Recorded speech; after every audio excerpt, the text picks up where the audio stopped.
En cambio, si esto es rápido, pues no permite esa compensación. Así como está en la diapositiva. Entonces hablaríamos de que anemias que se dan en situaciones de sangrado crónico, bueno, pueden no presentar síntomas tan manifiestos. En cambio, una anemia por una destrucción de eritrocitos puede generar eh, síntomas rápidamente. Lo que comentábamos, no habría tiempo para arrancar a los mecanismos de compensación y por lo tanto no puede haber una estabilización hemodinámica, vamos a llamarle así. Otro factor que influye en la manera como se presentan los síntomas y qué tan intensos son, qué tan aparatosos, es la edad en la que aparece la anemia.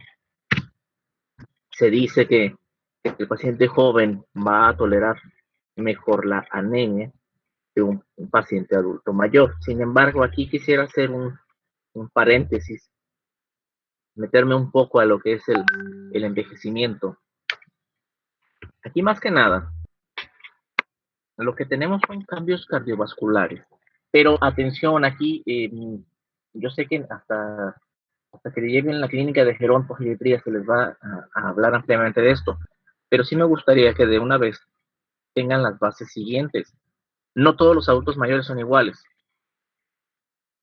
Hay unos adultos mayores que pueden, que su organismo no ha tenido tanto declive funcional como otros grupos de adultos mayores, otros subgrupos, donde los vemos muy mal, desnutridos, con muchas enfermedades, casi postrados en cama o postrados en cama. ¿De qué depende estos cambios? Bueno, una cosa es que tengamos un proceso normal de envejecimiento, donde todo mundo, de hecho, ustedes también ya están en proceso de envejecimiento, todos empezamos a envejecer desde que nos conciben. Bien, entonces hay un desarrollo, una adquisición de funciones y luego de pronto viene una pérdida de funciones. Bien, eso es un envejecimiento normal. Se pierden células, vamos a tener una atrofia tisular hasta cierto punto, pero estilos de vida, el ambiente en el que estamos, las enfermedades que padezcamos y no solamente las enfermedades, sino el tratamiento que demos de esas enfermedades, el cuidado que se brinde, va a modular o a modificar el envejecimiento normal. Entonces, hay organismos que tienen un envejecimiento, digamos, con una pérdida funcional mínima y otros que tienen una pérdida funcional máxima. Bueno, ¿a qué voy? Bien, depende qué tan dañado, qué tanto declive funcional tenga ese organismo, vamos a tener que si se añade una anemia, pues van a ser más o menos intensos los síntomas, signos y síntomas. Bien, ¿qué pasa normalmente en el envejecimiento hablando del sistema cardiovascular? Lo que ya mencionaba. Todos los tejidos sufren atrofia. Entonces, a nivel cardíaco, atrofia del miocardio, músculo, atrofia del nodo sino auricular, con lo cual se presentan arritmias. Entonces disminuye el gasto cardíaco. Entre más afectado eso, pues imagínense un paciente con anemia y con una disminución del gasto cardíaco. Más severos los síntomas. Disminuye el volumen circulante de plasma, de sangre en realidad. También disminuye la cantidad de eritrocitos. Llega a haber cambios en las paredes arteriales, hay una rigidez de la aorta, lo cual genera hipertensión, puede generar hipertensión o alguna elevación de la tensión arterial, sin llegar a ser hipertensión, pero que genere en el músculo una sobrecarga. Entonces todo esto tiene que ver con la aparición de los síntomas, la intensidad de los síntomas en el síndrome anémico, pero insisto, mucho depende de qué tanto declive funcional tenga ese organismo y no tanto de la edad propiamente. Y ya finalmente, algo que también influye en cómo se manifiesta el síndrome anémico es si hay otras alteraciones en el sistema cardiovascular. Por ejemplo, que hubiera añadido una insuficiencia cardíaca, una arritmia. Todo esto también influiría en qué tanto se presenta con intensidad variable el síndrome anémico.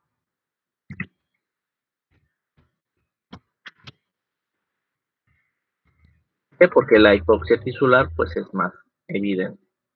Ya de por sí está alterado y luego se añade la anemia, pues imagínate.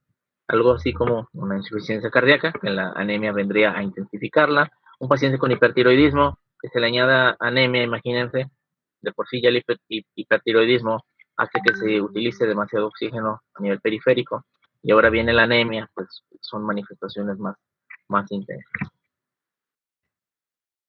Ahora, ¿cómo se manifiesta un síndrome anémico? No hemos entrado a ver tipos de anemia, no hemos hablado de los tipos de anemias de cada uno. Estamos hablando en general, cuál es el síndrome anémico. Y entonces abro un paréntesis,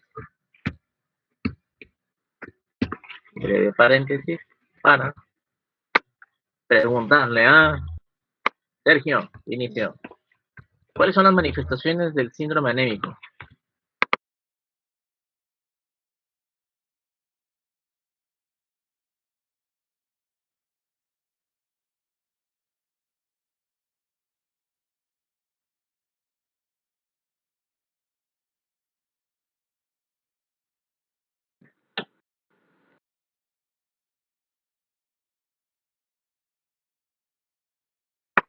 Pues sí, si está fallando el micrófono, pues sí.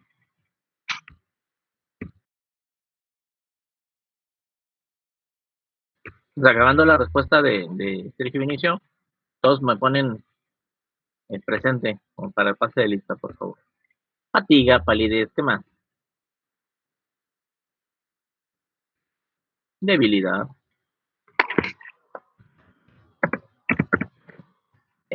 Adelante, todos pongan presente. Bien, vamos a ver entonces manifestaciones.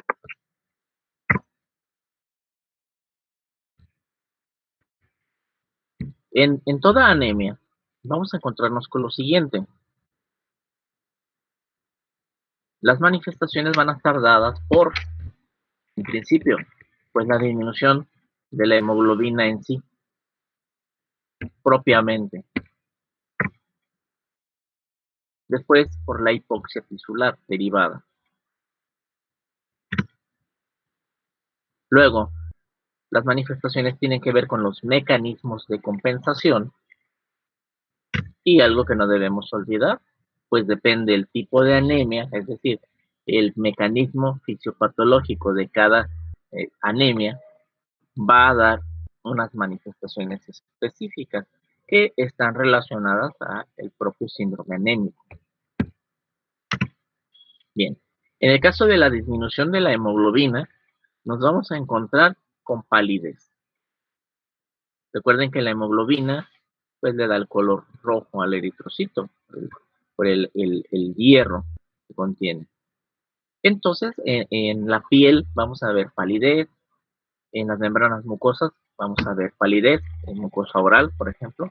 En conjuntiva, aquí está, aquí se ve rojita, bueno, acá nos figuran una palidez.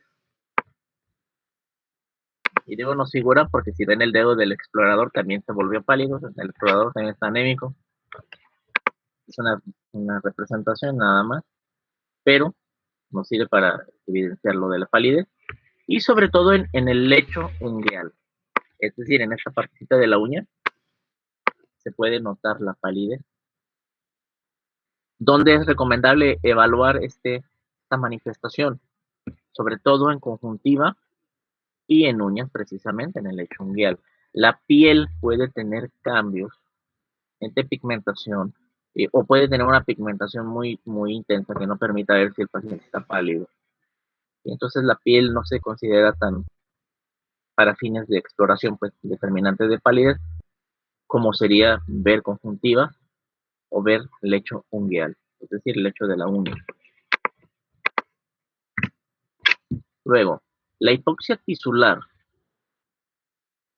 se va a manifestar con fatiga, con debilidad. Si se inicia una actividad, las personas tienden a cansarse rápidamente, tienen un cansancio precoz. Puede haber dolor muscular producto de esa hipoxia y en determinados casos, esto tiene que ver con la intensidad de la anemia, va a aparecer disnea, es decir, la falta de aire y la sensación de que falta el aire.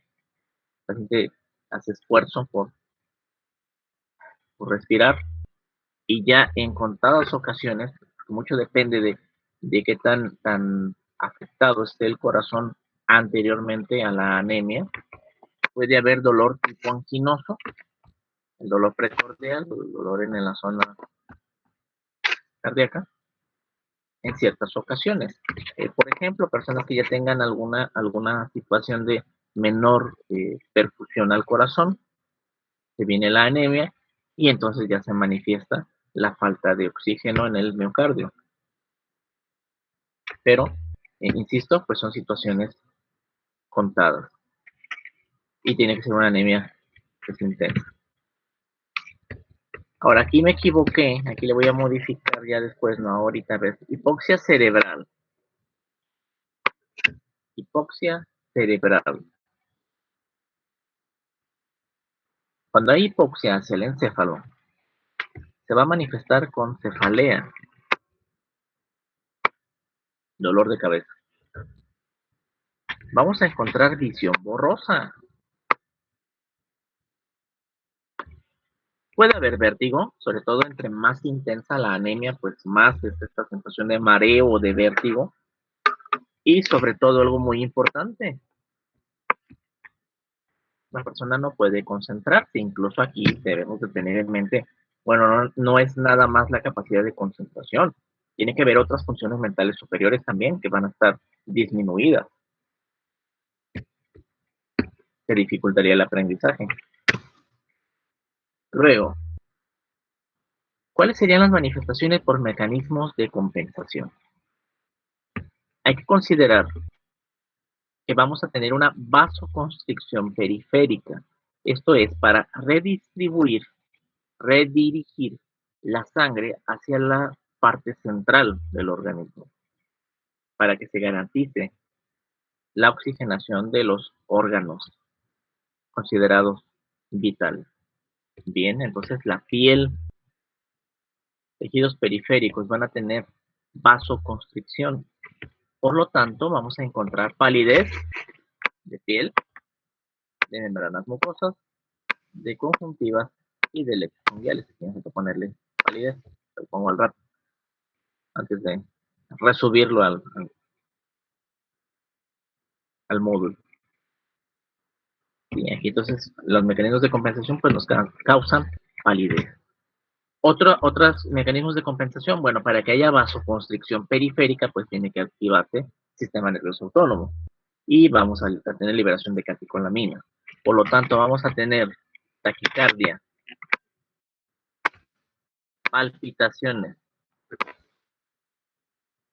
paciente siente sus latidos, acúfenos, que son zumbidos en oídos, un ruidito,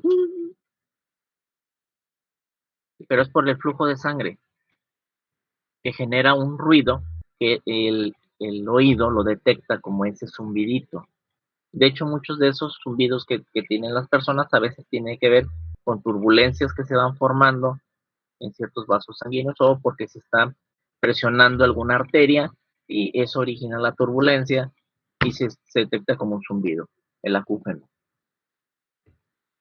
Y en casos graves, por la misma dilución que hay del plasma respecto al hematócrito, se puede generar soplos cardíacos. Se aplica el estetoscopio y un soplo. Pero esos soplos desaparecen al corregir la anemia. Vamos a encontrarnos parte del mecanismo de compensación que la eritropoiesis está acelerada. Aunque aquí depende del tipo de anemia. En casos de aceleración de la eritropoyesis, vamos a ver o a darnos cuenta que los pacientes se quejan de dolor en huesos, un dolor óseo difuso, sobre todo aquellos huesos que tienen que ver con la hematopoiesis. Y si palpamos el esternón, vamos a encontrarnos hipersensibilidad. Les duele al paciente que les opriman el hueso llamado esternón.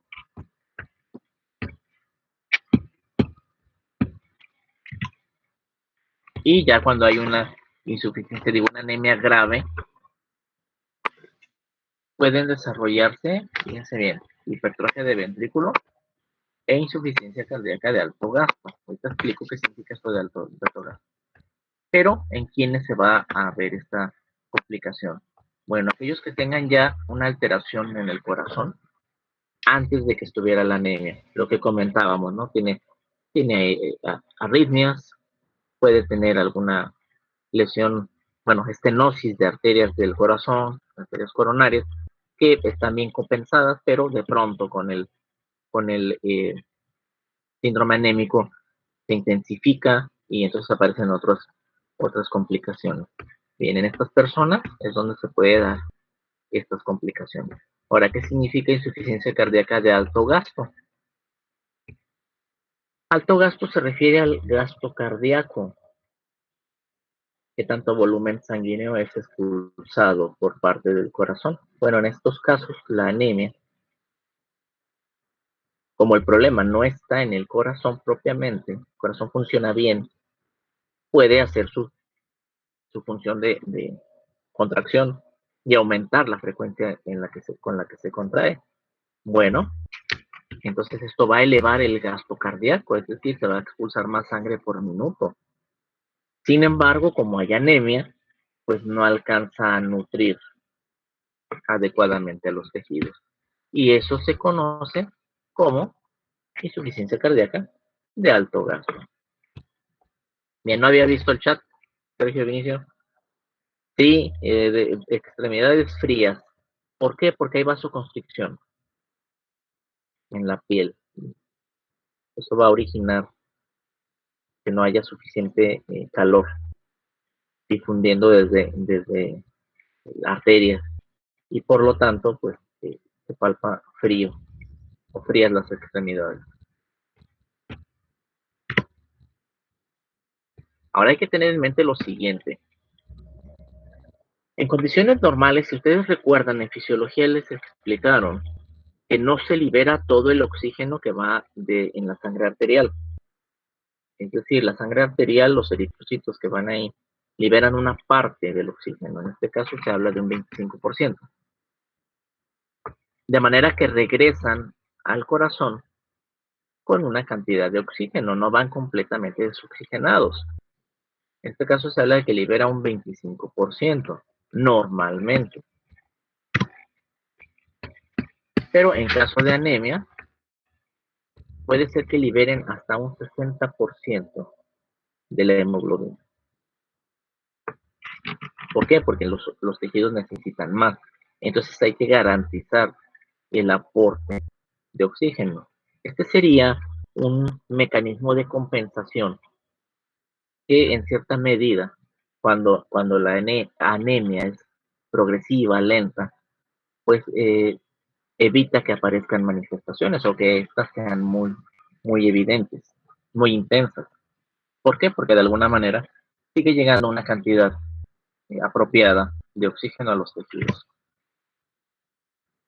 Pero ¿qué pasa en las anemias más severas? Bueno, en la anemia se va a elevar en eritrocitos la síntesis del 2,3-difosfoglicerato. ¿Para qué sirve esta sustancia? Bueno, esta sustancia se une a la hemoglobina y le quita la afinidad por el oxígeno. Y entonces el concepto de curva de disociación de la hemoglobina aquí, vieron ustedes en fisiología,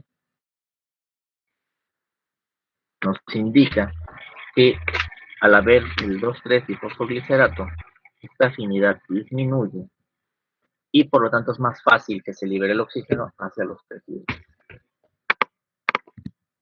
aquí lo tenemos ya explicado el mecanismo, esta curva de disociación. Aquí es muy tenue el color, pero ¿qué es lo que dice en este cuadrito? Bien, ¿qué circunstancias pueden hacer que se libere más fácilmente el oxígeno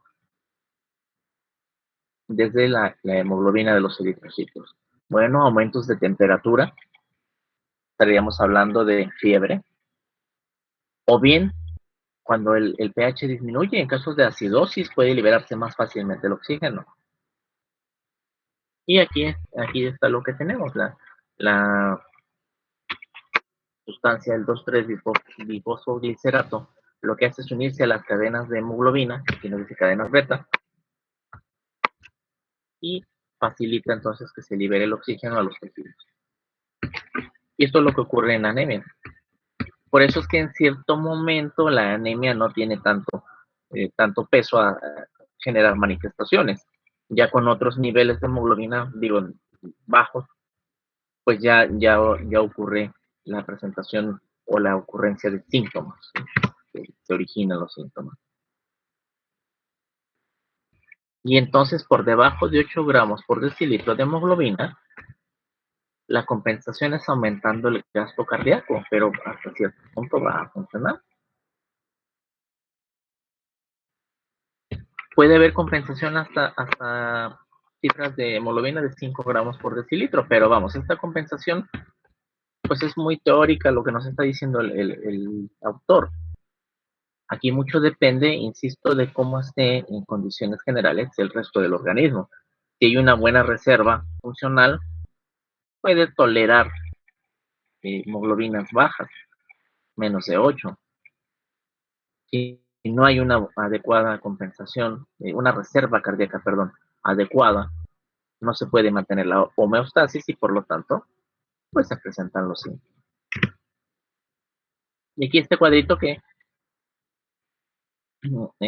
si gustan buscarlo, porque está borrosón, gustan buscarlo, se llama Patología de Cicinio, lo voy a poner aquí, un libro.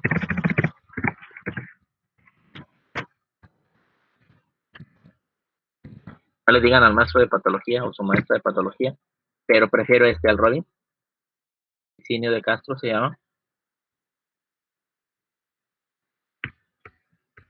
En él encuentran este esquema, yo lo tomé prestado para explicar la fisiopatología de la anemia, en este caso cómo se presentan las manifestaciones. Y entonces la disminución de hemoglobina. Permítanme contestar el teléfono.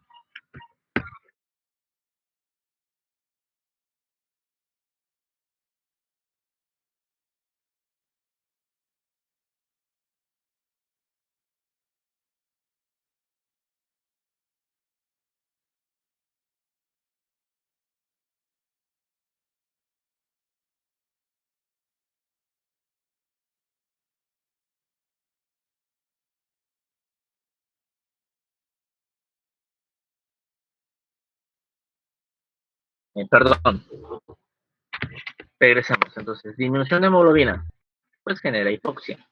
Y la hipoxia, vámonos hacia la izquierda de nuestra pantalla, efectos directos sobre el sistema nervioso, origina vértigo, visión borrosa, disminución de capacidad de concentración.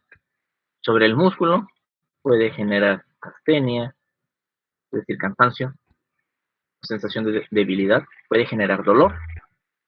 Va a generar disnea porque, recordemos, músculo diafragma, músculos accesorios de la respiración.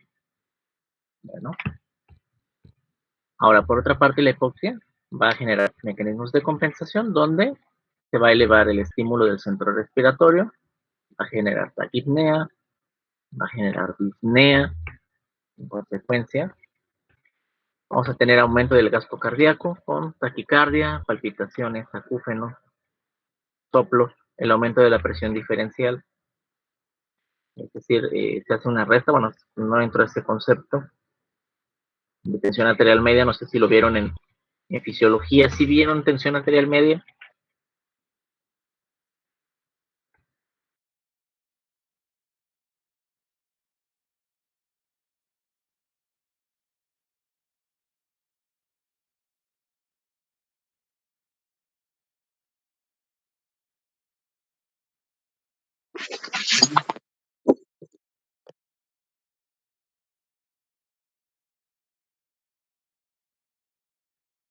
¿Se fue, profe, o qué? No, se fueron ustedes. Yo pregunté si vieron tensión arterial media en fisiología y escuché grillitos nada más y el viento llevándose unas motas de pasto.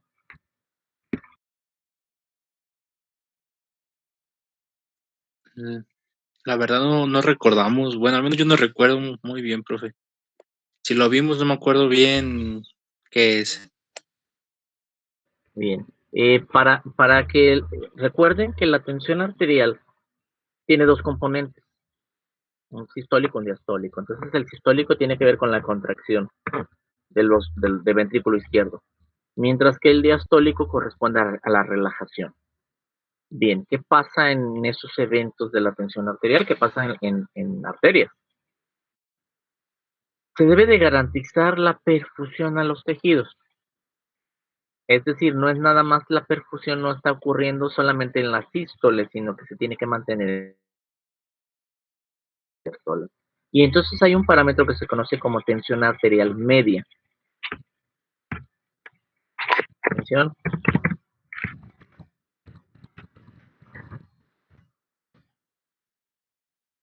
arterial media. ¿Cómo se obtiene la tensión arterial media?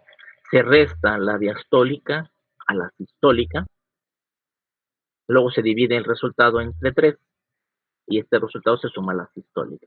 Y eso nos da la tensión arterial media. Bueno, aquí no quiero ahondar en ese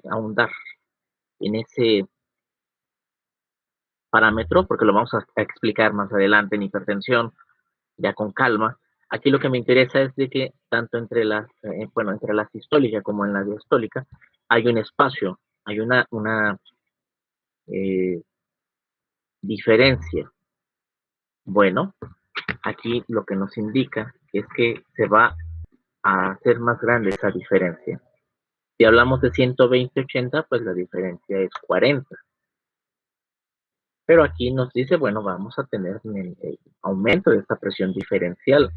Es decir, puede haber 50 milímetros de mercurio de diferencia, 60 milímetros de mercurio, precisamente por el efecto del gasto cardíaco. Elevaría la tensión sistólica y durante la diastólica puede haber una disminución y por eso se acentúa la diferencia.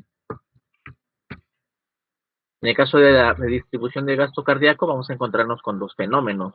En la piel y hacia riñones, vamos a encontrarnos con una vasoconstricción. No va a llegar suficiente gasto cardíaco. En este caso, en la piel, en el riñón, pues no se va a notar. Pero en la piel vamos a encontrarnos palidez. Que aquí nos dice, la disminución de hemoglobina, pues origina palidez también, al igual que la vasoconstricción. Ahora, por otro lado, en lo que es el sistema nervioso y hacia el miocardio, nos encontramos con vasodilatación. Y la vasodilatación va a contribuir con la presencia de cefalea o con el desarrollo de cefalea. Así es como se da esta fisiopatología, a grandes rasgos, del síndrome anémico. No he hablado de una anemia en específico en particular, sino que hemos estado viendo características que se aplican a todas, es decir, características generales. Ahora vamos a los datos de laboratorio. ¿Cómo se manifiesta la anemia? De manera que al medir ciertos parámetros nos damos cuenta. Bien, vamos a encontrarnos primero con algo que se conoce como biometría hemática, muy extendido ese nombre aquí en México. En otros países le llaman hemograma. Cualquiera de los dos es normal, digo, es correcto. Y bueno, son sinónimos. ¿Qué observamos ahí?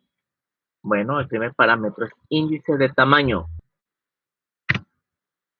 sobre todo el volumen corpuscular medio, donde vamos a hablar de femtolitros, donde un femtolitro equivale a 10 a 15 más o menos de litro. Aquí al pasarlo, hay un exponente. Voy a buscar bien para pasárselos bien. Bien, pero el centolitro nos habla del tamaño del eritrocito. Generalmente está entre 80 a 100 centolitros. Hablando en tamaños, hay una equivalencia de 7 a 8 micras. O más o menos el rango de 80 a 100 nos habla de 7 a 8 micras como el tamaño eritrocitario. Entonces, cuando hay menos de 80, se habla de microcitosis, es decir, células pequeñas. Si es mayor de 100, una macrocitosis o células grandes. Y entre los límites se habla de normocitosis. Ese es un índice que valoramos. Luego está el índice de color, que el color tiene que ver qué cantidad de hemoglobina contienen los eritrocitos. Y aquí tenemos dos índices a revisar.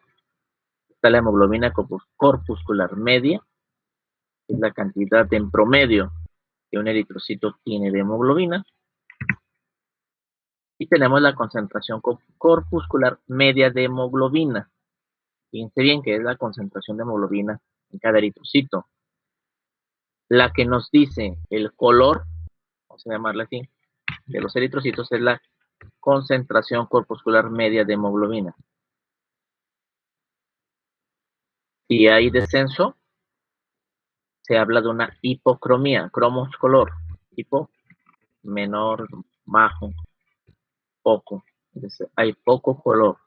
Si la concentración corpuscular media de hemoglobina está en límites normales, pues se habla de normocromía. Y atención, no vamos a encontrar hipercromías.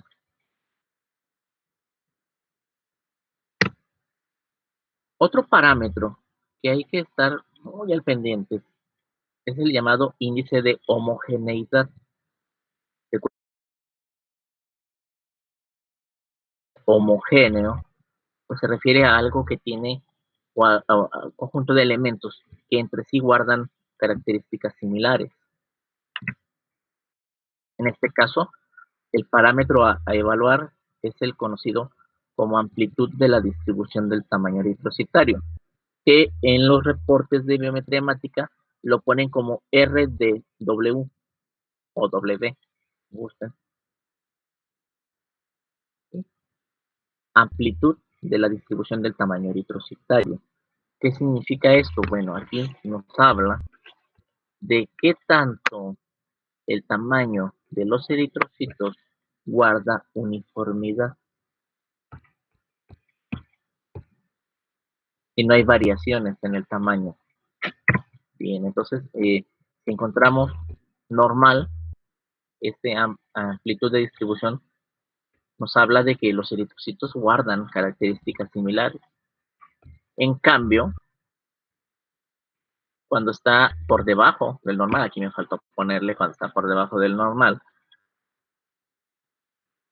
digo, cuando está elevado, vamos a encontrarnos que los eritrocitos tienen distinto tamaño. Por lo tanto, ese índice elevado te va a decir a ti, nos dice a los médicos, que la población de eritrocitos no es homogénea y que por lo tanto hay cambios en el tamaño de los eritrocitos. Hay diferencias entre sí. Y es otro valor al que hay que darle el peso cuando se está viendo una biometría hemática. De hecho, cuando hablemos de los tipos de anemia, vamos a fijarnos si hay cambios en este RDW o ADE. Y les dejo esta grafiquita donde encontramos en general, ya les había comentado, según el laboratorio, va a cambiar un poco los valores de referencia de algunos parámetros. Hay que estar muy al pendiente de ver que no sean unos valores muy amplios de sus límites de referencia, pero de manera general tenemos lo siguiente. Vean las diferencias entre parámetros hemáticos de mujer y de varón. En hombres, pues tiende a ser un poco más por la cantidad de testosterona, que hace que se sintetice más hemoglobina.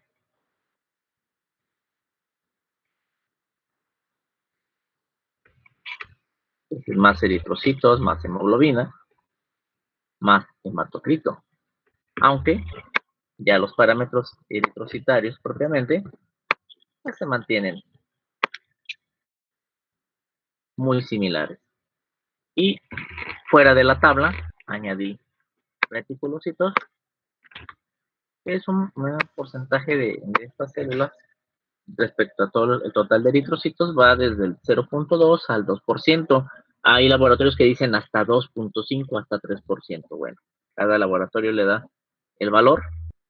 Yo encontré que lo normal es de 0.2 a 2%. Y recuerden, reticulocitos son formas inmaduras de eritrocitos que salen en ciertas circunstancias. Que de hecho en su cuadro, en su tabla, cuadro sinóptico, perdón, debieron haber incluido el índice de reticulocitos. Bueno, si lo encontraron, claro está, si encontraron eso, me pudieron haber explicado que una manera de clasificar a las anemias, pues es basándose en si se producen reticulocitos o no se producen.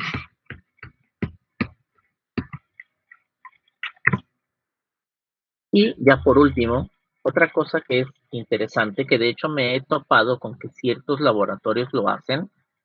Hay laboratorios que nada más meten la muestra de sangre al aparatito y sale el resultado y ya te lo mandan.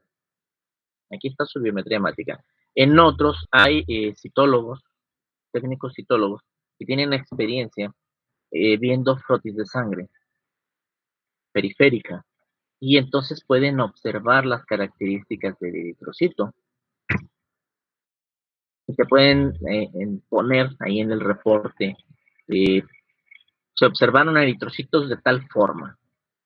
Perfecto, entonces el frotis de sangre periférica me puede a mí ayudar para ver el aspecto morfológico, es decir, la forma de los eritrocitos. Cuando no es la forma normal de disco bicóncavo, estamos frente a una dismorfia. Esto lo van a ver en patología, si no es que ya lo vieron.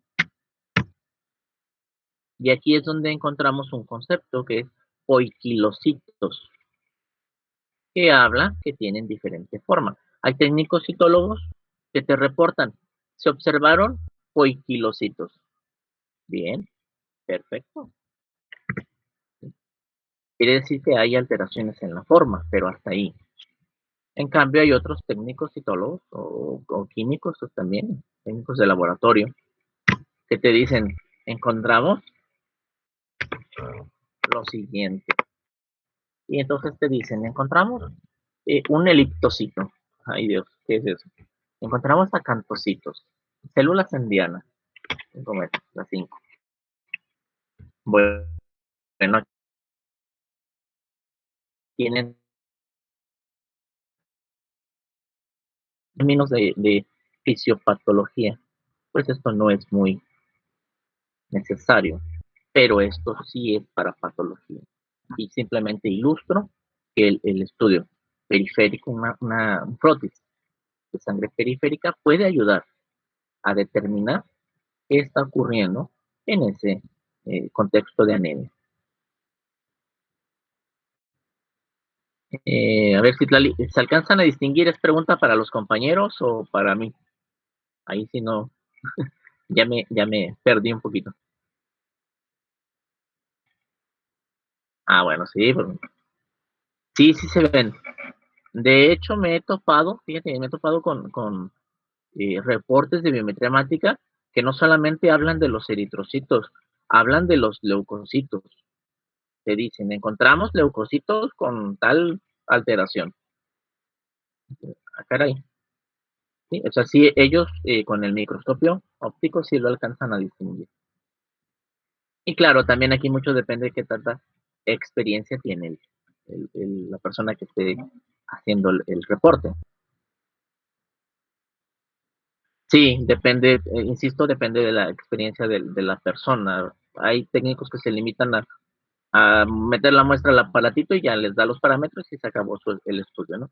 Hay otros que hacen el frotis porque les gusta corroborar. Y por ejemplo, me tocó ver en el Valentín Gómez Farías a una técnica de laboratorio que hacía los conteos de neutrófilos manualmente. Se ponía a ver su frotis, hacía los frotis y se ponía a verlos en el microscopio y contaba manualmente los leucocitos. Se acercaba un aparatito y ya iba contando, uno, dos, y le iba picando conforme veía eh, leucocitos. Hacía conteos manuales y luego ya reportaba lo que veía. Por eso depende mucho de la persona. Claro, obviamente también, pues si a mí me dicen, hay un esquistocito, sí, muy bien. Pero si le dicen a un hematólogo, pues él rápidamente va, tiene esto. Él ya lo va a encontrar. O sea, sí sería para cuestiones especiales, especialización, pero a nosotros con que nos digan hay poiquilocitos, ya nos debe de hacer pensar que está ocurriendo algún evento que está modificando la forma de los eritrocitos.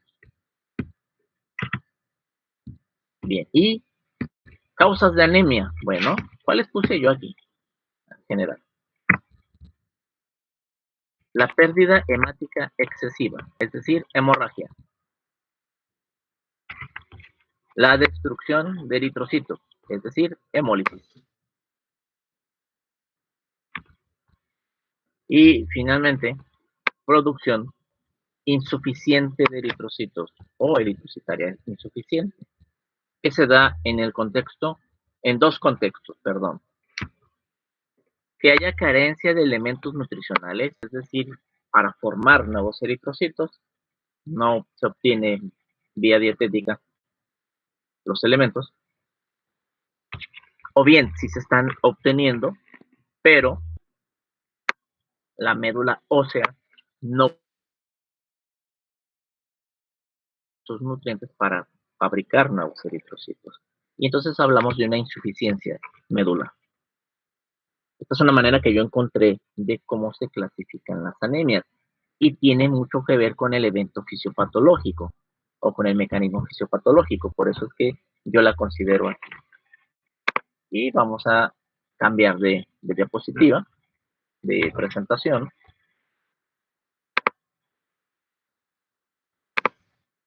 Vamos a poner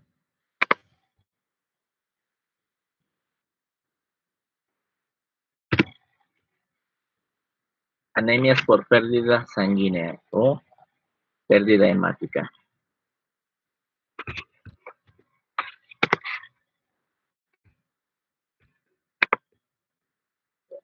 Ahí va. Bien. Pasemos a la anemia por pérdida sanguínea. ¿En qué consiste aquí esta clasificación? Pues simplemente nos está hablando de hemorragia. Siguiendo con la clasificación, aquí algo que me faltó hablar en la otra, anemia por enfermedad crónica, bueno, aquí lo vamos a considerar nosotros, dentro de todo lo que vamos a ver hoy y mañana. Hoy estamos viendo anemia por pérdida sanguínea, vamos a ver. Bien, quedamos con esto. Como decía, este tipo de anemias se presenta en un contexto de hemorragia. Ahora hay que considerar que la hemorragia puede ser aguda o puede ser crónica. Y entonces ya de entrada, espérame, anemia por hemorragia aguda quiere decir que va a manifestarse de cierta manera. En cambio, anemia por hemorragia crónica, pues entran los mecanismos de compensación. Bien, en el caso de la hemorragia aguda, hay que considerar que esta puede ser externa o interna. No importa, el hecho es que sea aguda.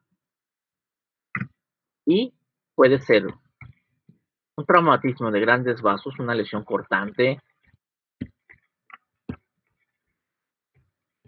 o puede ser una lesión vascular por alguna enfermedad que origine lesión a los vasos. En el caso de la hemorragia crónica, vamos a encontrarnos con dos sitios principales. Puede ser una hemorragia gastrointestinal, varices esofágicas, gastritis, más propiamente úlceras, mucosa gástrica, mucosa duodenal. Puede ser por hemorroides, o un sangrado desde el colon, y hay lesiones en colon, pero al fin y al cabo hemorragia gastrointestinal. Y ya en el otro caso, hemorragias genitourinarias, hablando de mujeres, pérdidas o sangrados uterinos o de origen uterino o del tracto genitourinario, y ya en hombres, pues puede ser del aparato reproductor, o bien en ambos casos, mujeres y hombres, hablaríamos de cálculos urinarios, litiasis renoureteral.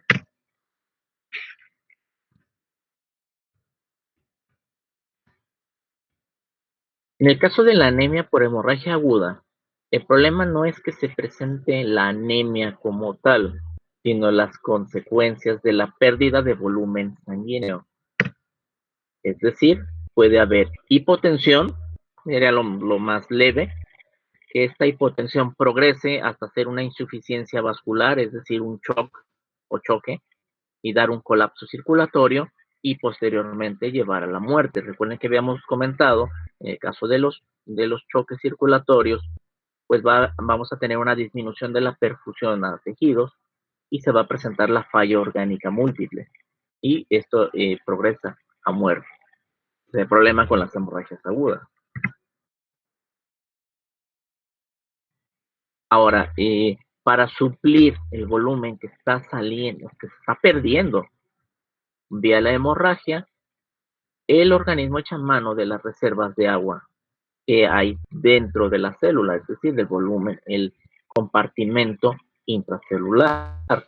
Entonces hay una deshidratación de la célula y un aumento del volumen circulante. Pero ya habíamos comentado, si aumenta el volumen circulante, disminuye la proporción de hematócrito, el porcentaje de elementos formes, con lo cual, pues sí, garantizas el riego sanguíneo a los tejidos, pero los eritrocitos no aumentaron, por lo tanto la cantidad de oxígeno que transportan pues es mínima. Por eso es que se habla de una que se dificulta la oxigenación celular. Llega más sangre, pero es más plasma. Entonces no compensa. Entonces vamos a tener distintas maneras de hemorragia. Pues vean ahí las características. La hemorragia arterial brota así la sangre. En la venosa pues es cantidad, pero no se ve que brinque el chorrito. Y a la hemorragia capilar. Bueno, las más determinantes para anemia. Aquí están. La hemorragia interna, en este caso equimosis sobre una extremidad. Puede ser sobre abdomen, sobre tórax, o simplemente puede ser hacia una cavidad, el sangrado. A veces se lesiona vasos en las piernas y la sangre se distribuye en el cuádriceps, en los distintos músculos que conforman el cuádriceps. Apenas se nota un aumento de volumen, pero en realidad es que la sangre se está acumulando ahí. Estos serían los tipos de hemorragia interna. ¿Qué manifestaciones hay durante esta hemorragia? Bueno, depende de qué tanta sangre se ha perdido. Si se pierde menos del 20% del volumen, puede no haber síntomas. Se compensa. Sin embargo, más allá de la pérdida del volumen del 20%, vamos a encontrar a los mecanismos compensadores. ¿Cuáles son? Si hablamos de hipotensión, de menor perfusión tisular, pues vamos a tener una liberación de catecolamina. Vamos a tener taquicardia, principalmente vasoconstricción periférica, palidez, extremidades frías. Y si se hace una prueba de laboratorio, vamos a encontrar datos relacionados con este fenómeno, con la dilución plasmática. Es decir, insisto, el líquido intracelular salió hacia el espacio intravascular y se diluye el componente forme de la sangre. Es decir, vamos a encontrarnos que disminuye el hematocrito, disminuye la hemoglobina y sobre todo pues disminuye el recuento eritrocitario.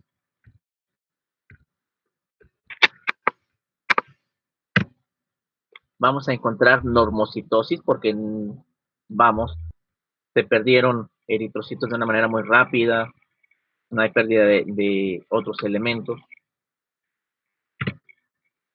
Y cuando hay hipoxia tisular, vamos a encontrar reticulocitosis. Se elevan los reticulocitos. Ahora, si hay control de la hemorragia, es decir, se hace hemostasia, si la persona tiene reservas de hierro normales, suficientes, en 3 a 4 semanas se va a normalizar la cantidad de eritrocitos y por tanto de hemoglobina. Atención, solo siempre y cuando tenga reservas suficientes. Tratamiento para este tipo de anemias, me pareció interesante ponerlo. En casos graves, ¿sí?, administrar plasma o sangre completa, una transfusión. Ahora, si se perdió suficiente cantidad de hemoglobina para que quede un nivel bajo, hay que favorecer la ingestión de hierro, alimentos que tengan hierro, o, fíjense bien, hay que suplementarlo en dado caso. ¿Cuáles serían las vías de suplementación? Tenemos la vía oral principal y está la vía intramuscular, que requiere una técnica especial. No cualquier persona puede aplicar hierro intramuscular. Solamente ciertas personas que tienen entrenamiento para poner esa inyección. Se le llama técnica en Z. La verdad, vi nada más una vez cómo se hizo, no me aprendí la técnica, yo no sé aplicar hierro intramuscular.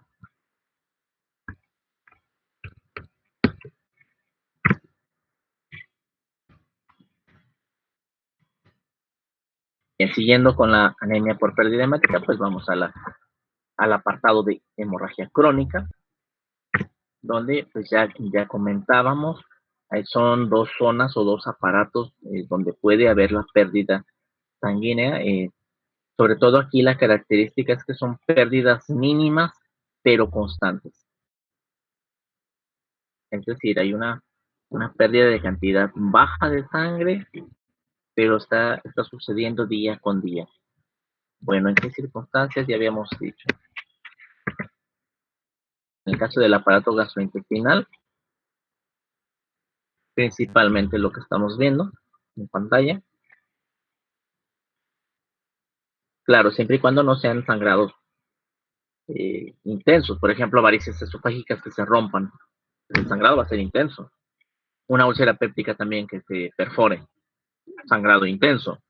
Y hemorroides, bueno, nunca he visto unas hemorroides sangrando profusamente. Bueno, ahí sí ya es la pérdida más lenta, más moderada, gradual, progresiva. Una endoscopía donde varices esofágicas sangrando. En este caso, aquí, se aplicó una ligadura. Se alcanza a observar aquí. Se aplica la ligadura para que ya no esté sangrando.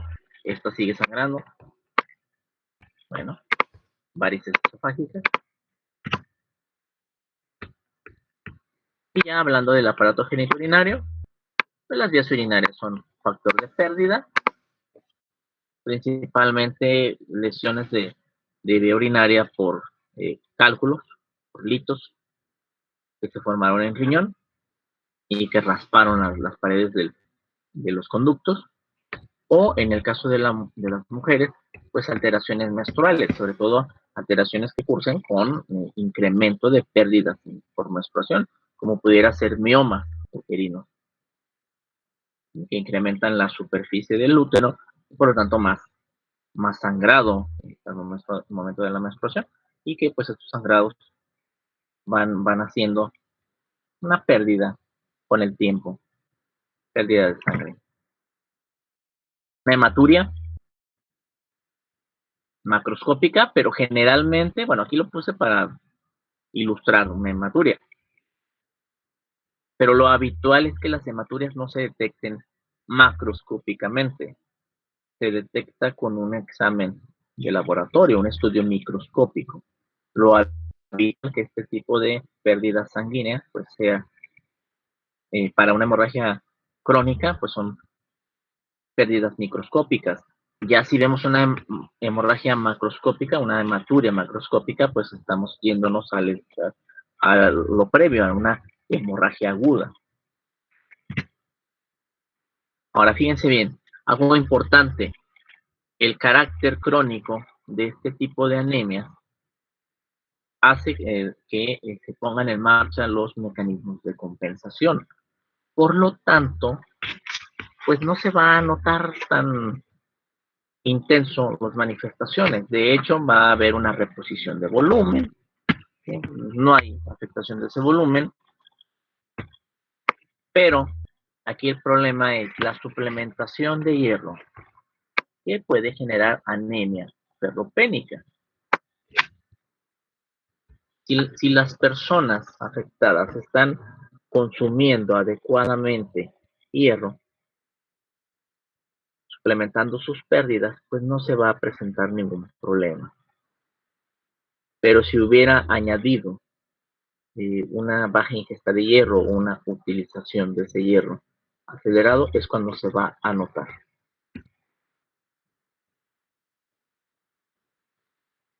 Me voy al chat porque no me fijé. La atonía uterina clasifica como crónica. Bueno, atonía uterina significa que el útero no se contrae. ¿Dónde, según recuerdo, porque no estoy muy familiarizado con el tema, dónde se da la atonía uterina? Cuando hay parto. En el transcurso del parto, este ya no se contrae. Y no estoy muy seguro si habría hemorragia por causa de esta atonía uterina. No sabría decirte incluso si llega a generar hemorragia. La verdad no desconozco del tema, aunque creo que nada más sería durante el evento del parto, entonces yo siento que no haría una hemorragia crónica. Sí, hemorragia entonces sería aguda. Es decir, el útero no se contrajo, no regresó a la posición original, a su tamaño original, y generó sangrado. Entonces fue una hemorragia aguda, más que nada.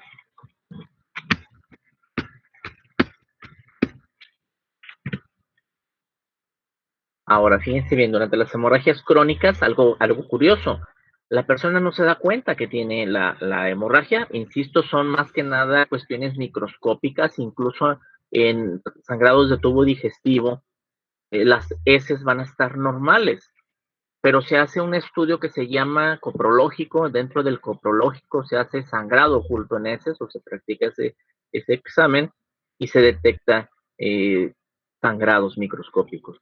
Bueno, como esos son sangrados microscópicos, también en orina, pues no se detecta la anemia como tal. No hay, y como están los mecanismos de compensación, perdón, pues no habría manifestaciones. Entonces las personas generalmente están asintomáticas hasta que su hemoglobina llega a menos de 8 gramos por decilitro, que es cuando ya empieza a darles problemas incluso con el reflejo. De ahí que muchas veces en ciertos grupos de edad, lo van a ver a lo largo de la carrera, en ciertos grupos de edad se recomienda hacer estudios cada cierto tiempo, por ejemplo, estudios de heces. En adultos mayores se recomienda hacer el coprológico cada 6 meses, búsqueda intencionada de sangre oculta en heces, y en algunos otros grupos pues hacer cada cierto tiempo un examen general de orina, pero esto nos va a ayudar precisamente a detectar algún sangrado, alguna hemorragia. Ahora, en este caso, hablando de pérdidas crónicas y si disminuyen las cantidades de hierro, pues nos va a llevar, ya dijimos, a una anemia ferropénica. En este caso, entonces, vamos a encontrarnos un glóbulo rojo o glóbulos rojos que tienen poca hemoglobina, es decir, disminución de la cantidad de esta proteína, con lo cual se va a generar una disminución del tamaño y una disminución del color. Es decir, se produce una anemia hipocrómica y microcítica a la vez. Entonces, otra cosa, el hecho de que encontremos una anemia hipocrómica microcítica en un paciente, pues no nos hace diagnóstico. Aquí nada más estamos identificando una anemia del tipo hipocrómica o microcítica. Muy bien. ¿Qué sigue? Pues darle hierro. Más o menos bien. Lo que sigue es buscar de dónde está la pérdida. ¿Dónde estaban ocurriendo las pérdidas de hierro? Sí, hay que investigar, entonces es lo que les digo, en estos casos ya un examen de orina, un examen de heces para buscar el sangrado oculto. Mira.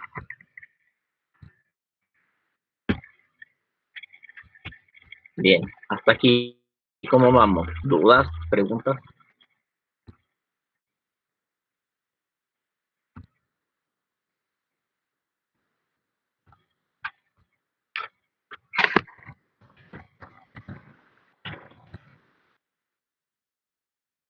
Todo bien.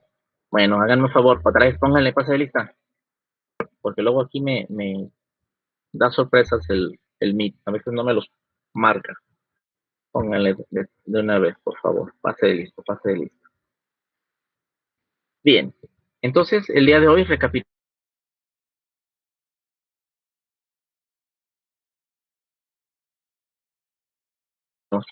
anemia, tanto de un punto de vista general como de un punto de vista biométrico, una biometría hemática, basándonos en la hemoglobina. Definimos el síndrome anémico y vimos por qué se dan las manifestaciones y qué influye para que las manifestaciones tengan mayor o menor intensidad, según los casos. Luego, vimos que puede hacerse el estudio de una persona anémica a través del hemograma con 3 parámetros. Y vamos con Nadia, ¿cuáles parámetros me sirven para evaluar anemia en general?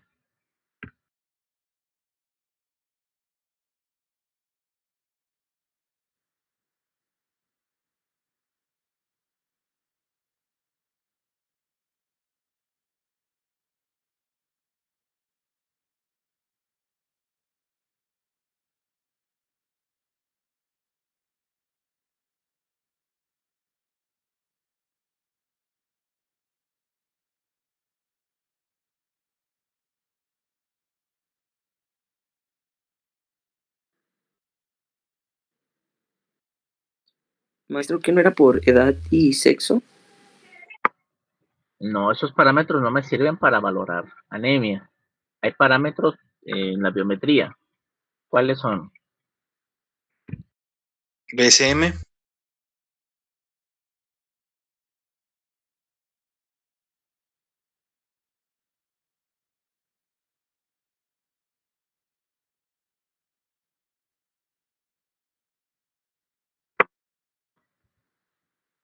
Ese es un parámetro, nivel de hemoglobina. ¿Y qué otra cosa?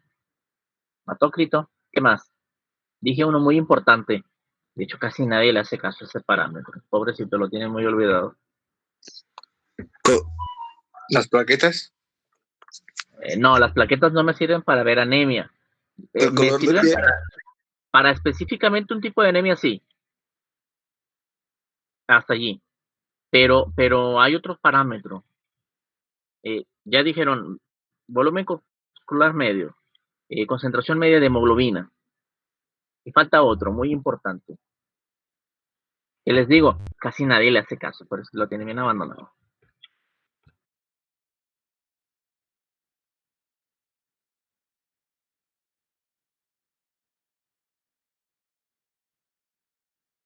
De hecho, el maestro de hematología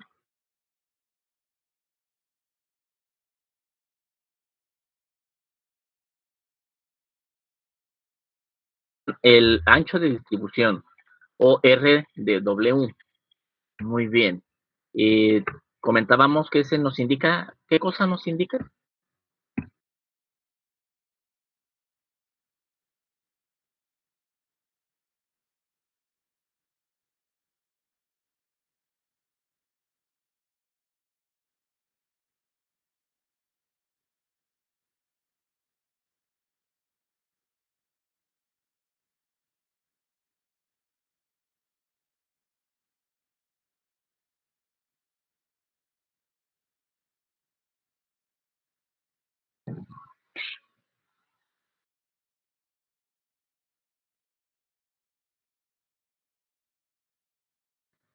Voy a dirigir la pregunta.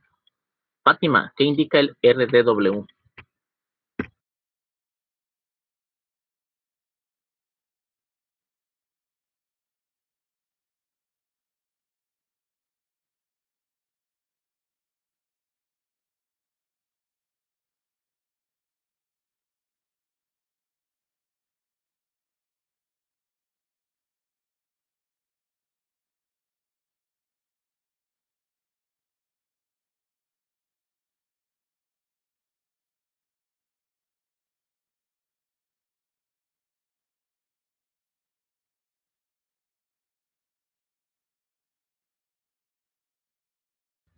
Muy bien, Citlali nos dice efectivamente si la población eritrocitaria pues está homogénea, es decir, si guarda características entre sí que sean aproximadas, tamaño del eritrocito.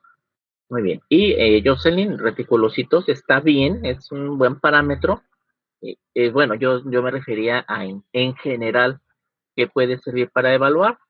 Ya en casos particulares, los reticulocitos, de hecho, está muy bien, sobre todo para lo que es distinguir entre una anemia regenerativa de una hiporregenerativa. Muy bien. Perfecto. Bueno, entonces para mañana empezamos a hablar de tipos de anemia. Vamos a continuar con las anemias carenciales. Vamos a hablar de anemia ferropénica, anemias megaloblásticas, y si, bueno, vamos a ir llevando un ritmo. Si alcanzamos a ver hemolíticas, pues vemos hemolíticas, nos metemos a ver anemia hemolítica. O, bueno, depende del tiempo, puedo elegir entre ver anemia por enfermedad crónica, bueno, todo depende de cómo esté el tiempo, pero vamos a ir, de seguro vamos a ver anemia ferropénica y anemias megaloblásticas. Y hablamos de esas dos, y ya conforme nos quede tiempo de la sesión, pues vamos a continuar con alguna de los otros tipos de anemia.